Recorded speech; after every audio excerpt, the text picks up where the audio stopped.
Peter Pan. Chapter 1. At Home. All children except one grow up. They begin to know it after they are 2. And that was when Wendy Darling began to know it. The Darlings lived in London at number 14. Wendy was the oldest. Then came John and little Michael. The children had a nurse. Their nurse was a big dog named Nana. Nana's doghouse was near the children's room. When the children cried, she would always wake up. Nana was a treasure. Mrs. Darling didn't know what she would do without her. The Darlings were a happy family. That was until Peter Pan came. One evening, Mrs. Darling tucked the children into bed. Then she sat by the fire to sew. Soon she fell asleep. She had very strange dreams. She dreamed about Neverland. Suddenly, the window blew open. There was a boy dressed in a suit of leaves. He dropped to the floor like a cat.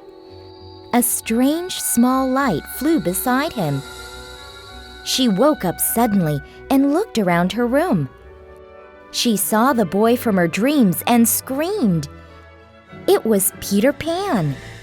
Down the hall, Nana heard the scream. She ran into the room and tried to jump on Peter, but he was too quick. The dog could only catch his shadow. Nana held Peter's shadow in her mouth. Peter got away. He jumped out of the window. Mrs. Darling screamed again. She thought the boy had fallen out of the window. She ran down to the street. He was not there. She looked up into the sky. He wasn't there either. She only saw a flash of light. It looked like a shooting star. Mrs. Darling looked carefully at Nana's mouth. "What's this?" she asked. "It looks like the boy's shadow." "Well, he needs his shadow. He'll come back for this. I'll put it in my dresser drawer." Mrs. Darling folded up Peter's shadow. Then she went to sleep. A few nights later, Mr. and Mrs. Darling were getting ready for a party. They dressed up in their best clothes. They were in a hurry to get to the party. They forgot to open the door of the children's room for Nana. She was left outside, and the children were asleep.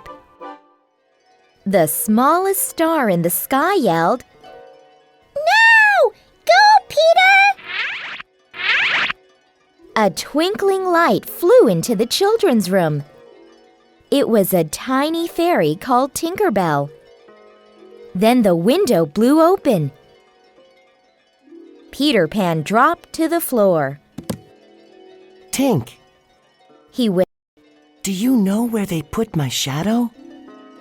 "In the chest of drawers," she said. Her voice sounded like small bells tinkling. Peter jumped toward the drawers. He dug through them. There was his shadow. Peter was annoyed with his shadow. He tried to stick it on with a bar of soap. That didn't work. Peter started to cry. The sound of his crying woke Wendy up. "Boy," she said, "why are you crying? And what are you doing in my room? And who are you? And—" "I'm Peter Pan. I'm crying because my shadow won't stick." Wendy took out her needle and thread. She began to sew his shadow back on. "You're so wonderful," said Peter. "Thank you, Peter. I'd like to give you a kiss," said Wendy. "So give it to me." He opened up his hand. Wendy realized that Peter didn't know what a kiss was. She didn't want to hurt his feelings, so she gave him a thimble instead.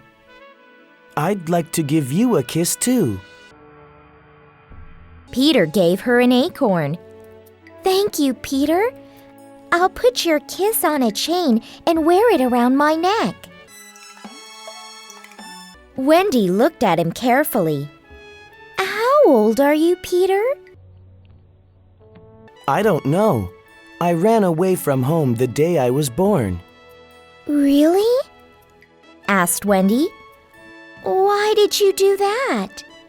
I heard my father and mother talking. They were talking about what I would be when I grew up. But I don't want to grow up, so I ran away. Where do you live now, Peter? Asked Wendy. I live with the Lost Boys in Neverland. The Lost Boys are children who fell out of their carriages. Their mothers and fathers forgot about them. I am their captain. How wonderful! You must have lots of fun with them. Yes, I do. But we're very lonely. We don't have any mothers after all. I wish I had a mother. She could tell me bedtime stories. I know lots of stories, said Wendy. Peter sat on the windowsill. Why don't you come with me then? You can tell me all of your stories. Peter took Wendy by the hand. Come and fly away with me. Peter, I can't fly. I'll teach you. Come with me.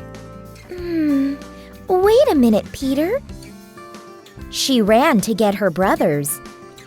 Wake up! Wake up! Peter Pan has come.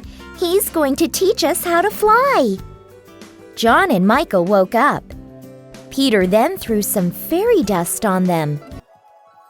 Wiggle your shoulders, He said. Soon they were all flying.